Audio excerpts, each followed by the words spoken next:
السلام علیکم خواتین و حضرات، حیات رسول سیریز کی ایک اور نشست میں آپ سب کو خوش آمدید۔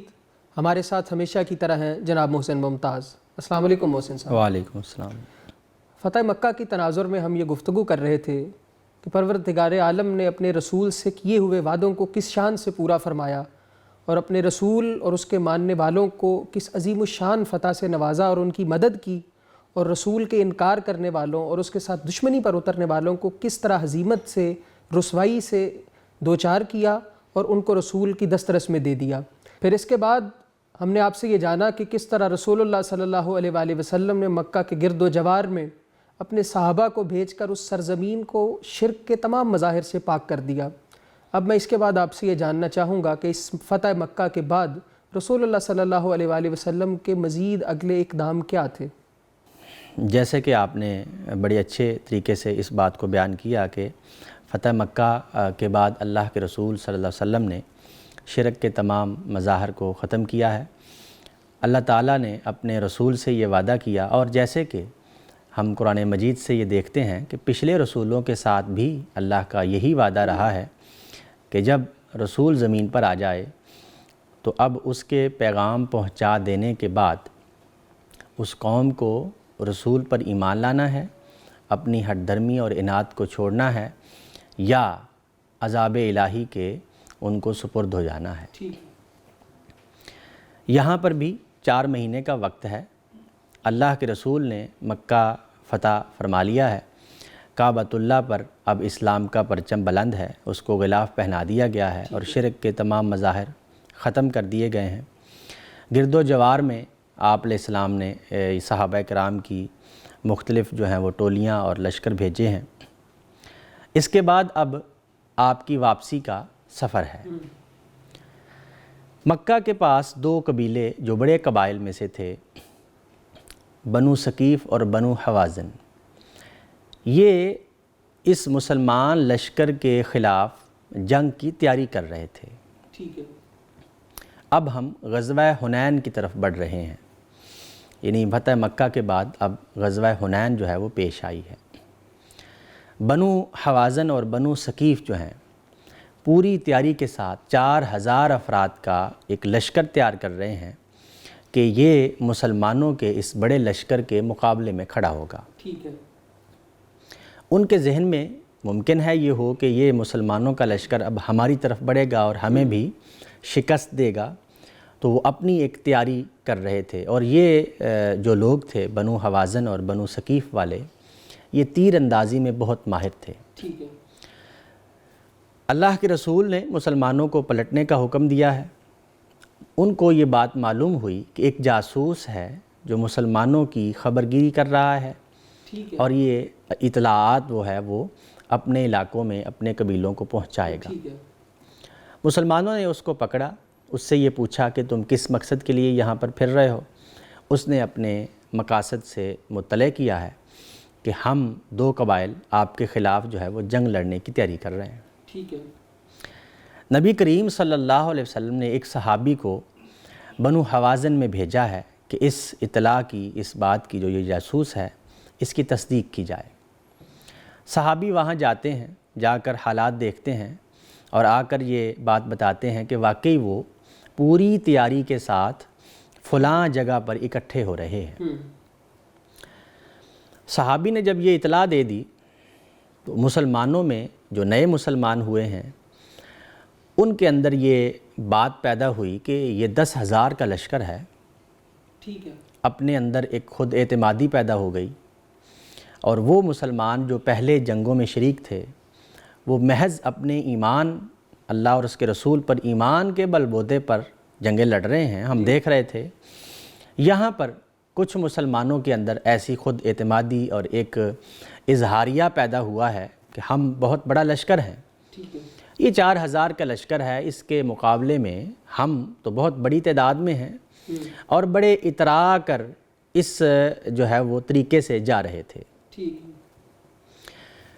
4000 کا لشکر مخالف جو ہے وہ قبیلہ ہے، اور وہاں پر وہ اپنے تمام اسباب لے آئے ہیں، اپنے جانور بھی ساتھ لائے ہیں، اپنے عورتیں اور بچے بھی ساتھ لے آئے ہیں۔ یعنی یہ نرمی کا شکار ہو گئے ہیں اور وہ پوری طرح سے تیار پوری تیاری کے ساتھ ہیں۔ اور یہاں پر صرف جو ہے وہ جنگی لوگ نہیں تھے، بلکہ عورتیں اور بچے اور جانور سارے کے سارے ساتھ لے آئے ہیں۔ ٹھیک ہے۔ نبی کریم صلی اللہ علیہ وسلم نے جو ہے وہ یہ لشکر ترتیب دیا ہے، وہ اپنی منزل کی طرف روانہ ہے۔ رسول اللہ صلی اللہ علیہ وسلم کو اطلاع دی جاتی ہے کہ یہ سارا لشکر بنو حوازن اور بنو ثقیف کا یہ اوتاس کی وادی میں جمع ہو گیا ہے۔ یہ قریب 5 شوال 8 ہجری ہے۔ رمضان جو ہے رمضان میں فتح مکہ ہوا ہے، اور شوال کے اندر اب یہ جو ہے مسلمان واپس جا رہے ہیں۔ نبی کریم صلی اللہ علیہ وسلم کو اطلاع ملتے ہی آپ نے ایک اپنے خچر پر سوار ہیں اور ایک منظر جو ہے وہ دیکھ رہے ہیں کہ مخالف قبیلے کس طرح جمع ہیں۔ یہاں پر پہلا جو جیش کا پہلا جو ہے وہ گروہ ہوتا ہے جو لڑنے کے لیے تیاری کرتا ہے، وہ جب اس وادی میں اترتا ہے تاکہ ہم اس کو ختم کریں اس قبیلے کو، تو وہاں پر بنو ثقیف اور بنو حوازن نے مختلف گھاٹیوں پر اپنے تیر انداز مقرر کیے ہوئے ہیں۔ اور یہ بات ہم پہلے عرض کر چکے ہیں کہ وہ بڑے اچھے تیر انداز تھے۔ مقدمۃ الجیش جو ہے یعنی لشکر کا جو پہلا حصہ ہے، اگلا حصہ ہے، وہ جو جنگ کے اندر شامل ہوتا ہے، وہ جاتا ہے مسلمانوں کی طرف سے، اور ہر طرف سے وہ قبیلے مخالف قبیلے تیروں کی باڑ پر اس کو رکھ دیتے ہیں۔ جو ہی وہ تیروں کی تاب نہ لا سکے تتر بتر ہو جاتے ہیں اور ایک وحشت سی چھا جاتی ہے۔ اللہ کے رسول صلی اللہ علیہ وسلم دیکھتے ہیں، دوبارہ لشکر ترتیب دیتے ہیں۔ مسلمانوں کے اندر یہ بات معلوم ان کے اندر جو پہلے تھی ایک فخریہ طور پر، ایک اظہاریے کے طور پر کہ ہم بہت بڑا لشکر ہیں، اب وہ وحشت میں بدل جاتی ہے، بھگدڑ مچ جاتی ہے کہ یہ ہم جو ہے وہ اتنے مقابلے پہ ایسے نہیں جا سکتے جیسے کہ ہم سوچ رہے تھے۔ تو اللہ کے رسول دوبارہ ترتیب دیتے ہیں۔ مسلمانوں کے اندر وہ ایمان کا جذبہ پہلے جاگتا ہے جو پہلی جنگوں میں انہوں نے اختیار کیا تھا، بدر ہو، احد ہو، احزاب ہو، وہ اسی ترتیب سے اسی طریقے سے لڑ رہے تھے۔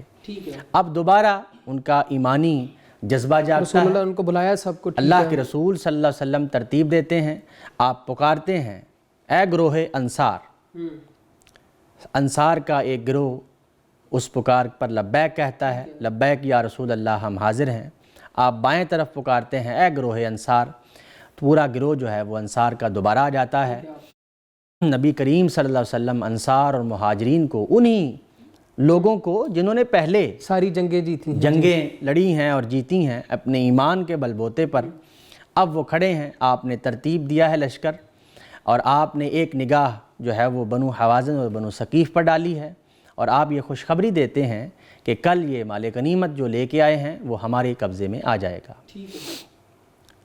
اور اس کے بعد آپ ایک مٹھی مٹی کی اس گروہ کی طرف پھینکتے ہیں، اور اس کے بعد آپ یہ خوشخبری کا اعلان فرماتے ہیں، اور یہ لشکر جو ہے وہ اب جنگ کے لیے آگے بڑھتا ہے۔ تو گویا کہ جس طرح غزوہ احد کی طرح ہی جب یہاں پہ بھی ایک کمزوری آئی ہے تو اللہ تعالیٰ نے آزمائش میں مبتلا کیا ہے، اور اللہ تعالیٰ کا یہ طریقہ اور دستور رہا ہے کہ جب مسلمان جو رسول کے ساتھ ہیں وہ اپنے تمام تر اسباب کو استعمال میں لے آئیں، اپنی طرف سے پوری کوشش اور جان کے ساتھ لگا دیں، اس کے بعد اللہ تعالیٰ کے لشکر جو ہیں وہ جنبش میں آتے ہیں اور مخالف کو ختم کر دیتے ہیں۔ یہ اس وقت ہوتا ہے، کسی اظہاریے کسی فخریہ انداز کے ساتھ اللہ تعالیٰ کبھی مدد نہیں فرماتے۔ بے لاگ جو ہے اصول ہے اللہ تعالیٰ کا، یہ اللہ تعالیٰ کا پہلے بھی اصول ہے اور اب بھی یہاں پر یہی ہے۔ اس پر تبصرہ کرتے ہوئے اللہ تعالیٰ نے سورہ توبہ میں بیان کیا ہے، لَقَدْ نَصَرَكُمُ اللَّهُ فِي مَوَاطِنَ كَثِيرَةٍ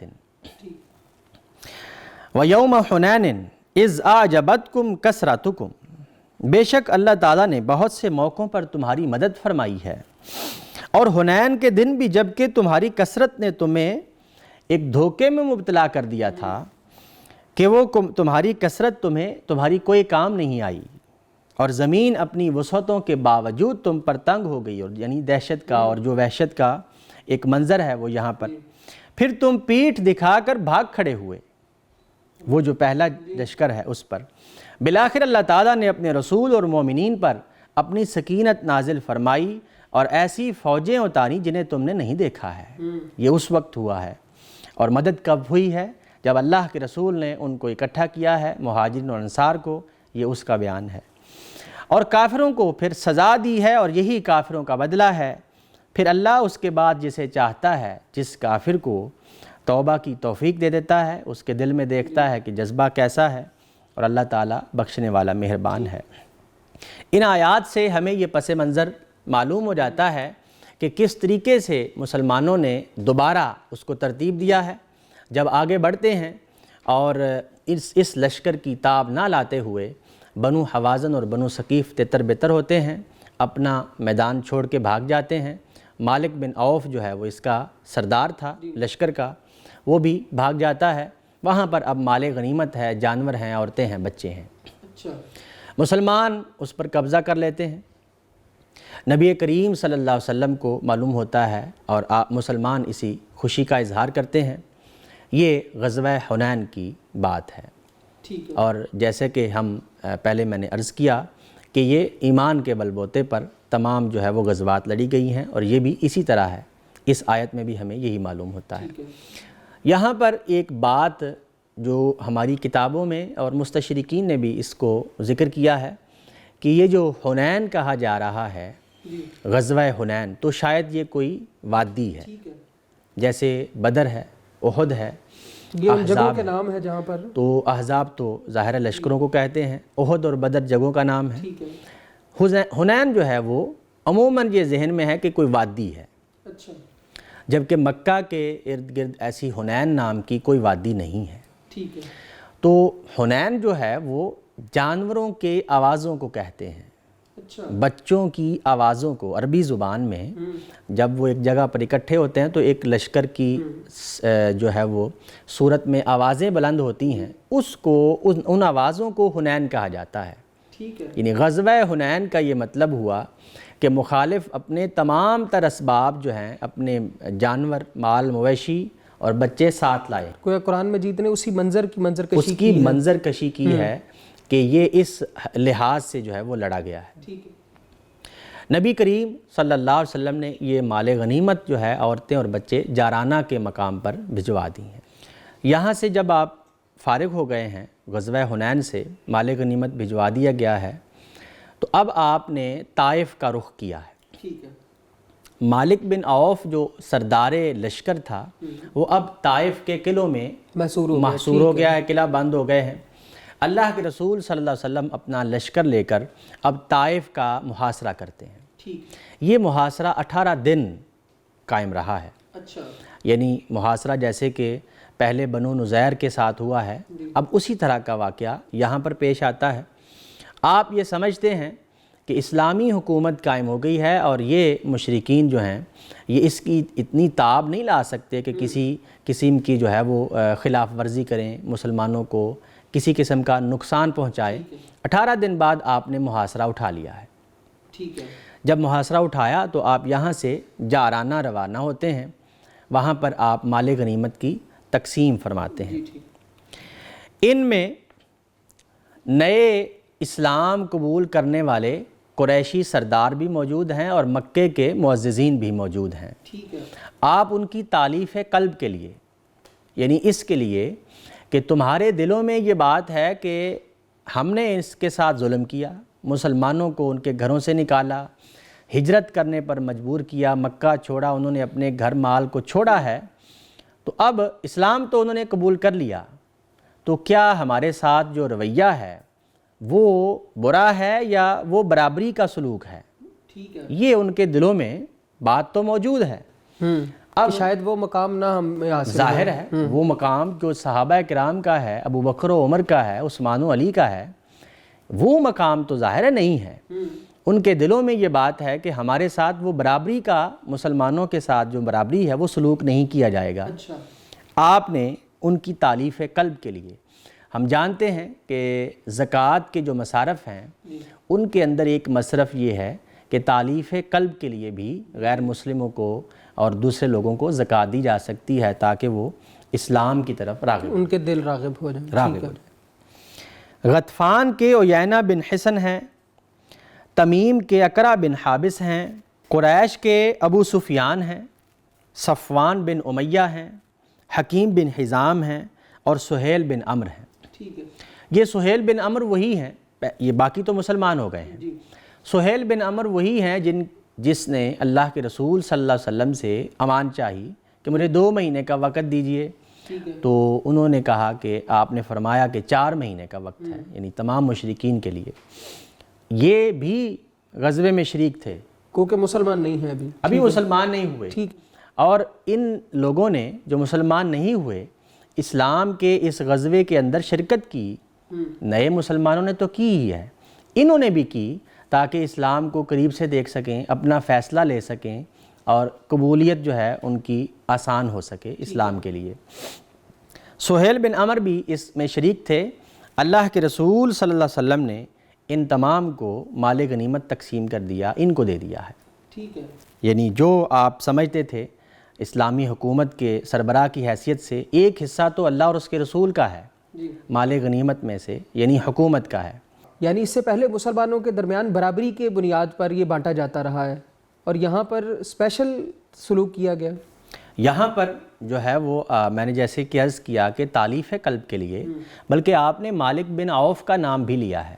اگر وہ مسلمان ہو جاتا، اگر وہ مسلمان ہو جائے تو یہ مراعات اس کے لیے بھی ہیں۔ ٹھیک ہے، اس کا معنی اقربا پروری نہیں ہے، بلکہ اس کا معنی ہے کہ قریش کے وہ لوگ وہ جو یہ سمجھ رہے ہیں کہ ہم نے اسلام تو قبول کر لیا ہے لیکن ہمارے ساتھ وہ رویہ نہیں رکھا جائے گا، تو آپ نے ان کی اس تالیف کو، اس بات کو، غلطی کو دور کرنے کے لیے دل سے ان کے سرداروں کی اسی طرح عزت کی جائے گی۔ اس کی وجہ یہ ہے کہ بدگمانی، بدزنی بہت زیادہ اسلام کے خلاف ان کے دلوں میں پیدا ہو گئی تھی۔ جنگوں کے نتیجے میں ابو جہل نے، ابو لہب نے یا ان لوگوں نے جو مخالفین تھے دلوں کو بدزنی سے بھر دیا تھا، اور اب وہاں پر مسلمانوں کے ساتھ ہیں، رسول اللہ صلی اللہ علیہ وسلم کی معیت میں ہیں، اور یہ دیکھ رہے ہیں کہ ہماری جو ہے وہ اس قدر عزت افزائی ہو رہی ہے۔ اس سے یہ معلوم ہوا کہ اسلام جو ہے وہ برابری ہی کا سلوک کرنے آیا ہے۔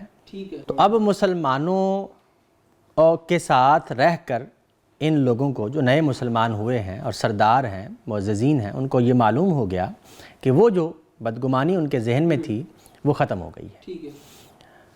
صفوان بن امیہ اور سہیل بن عمرو اسی سلوک کی وجہ سے مسلمان ہو جاتے ہیں۔ یہ بڑے لوگ ہیں، اور صفوان وہ آدمی ہے کہ جب یہ غیر مسلم، جب اب کہ مسلمان نہیں ہوئے سہیل بن عمرو بھی اور یہ باقی لوگ بھی، تو یہ وہ شخص ہے کہ اس سے اللہ کے رسول صلی اللہ علیہ وسلم نے ہتھیار مانگے ہیں۔